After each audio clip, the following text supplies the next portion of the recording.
जय जवान जय किसान मित्रांनो, सध्या अधिवेशन चालू आहे मित्रांनो आपल्या महाराष्ट्रामध्ये. आणि पावसाळ्या अधिवेशनमध्ये प्रत्येकाला वाटतंय की आपल्या शेतकरीचा मुद्दा कुठंतरी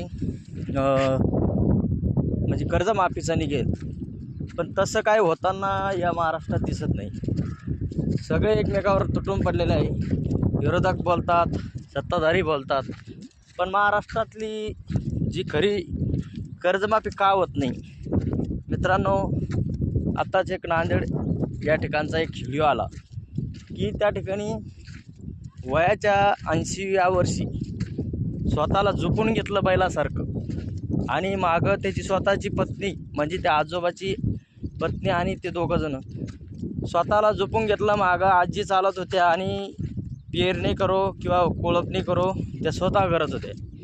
म्हणजे मित्रांनो इतकी वाईट परिस्थिती की आपल्या छत्रपती शिवरायांच्या काळामध्ये मित्रांनो, जर शेतकऱ्याला असं काही कुठं आढळलं शेतकऱ्याच्या बाबतीत तर त्या ठिकाणी छत्रपती शिवराय जात होते आणि शेतकरी राजांचे जे बाकी मंडळी आहेत ते सोबत राहून त्यांच्याकडे जाऊन त्यांना मदत करत होते.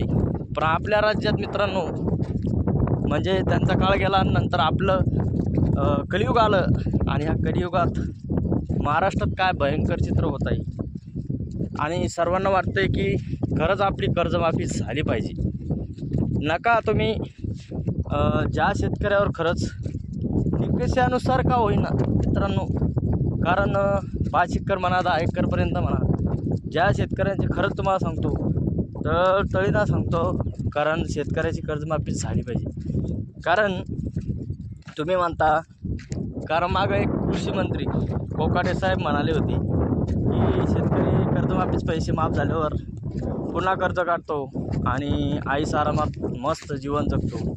तर त्यांना साहेबांनी एकच सांगायचं, साहेब तुम्हाला लाखो करोडो रुपयाच्या गाड्या अधिवेशन म्हणजे तुम्ही आमदार झाल्यानंतर तुम्हाला दिल्या जातात, सत्ता तुमच्या हातात आहे, तुम्ही काय नाही करू शकत. कारण तुम्ही कोणताही एखादी योजना म्हणा आणि त्या योजनेत तुम्ही भ्रष्टाचार केला तर साहेब तुम्ही ज्या योजना आमच्यापर्यंत येतात त्या योजनेत तुमची टक्केवारी फिक्स असते.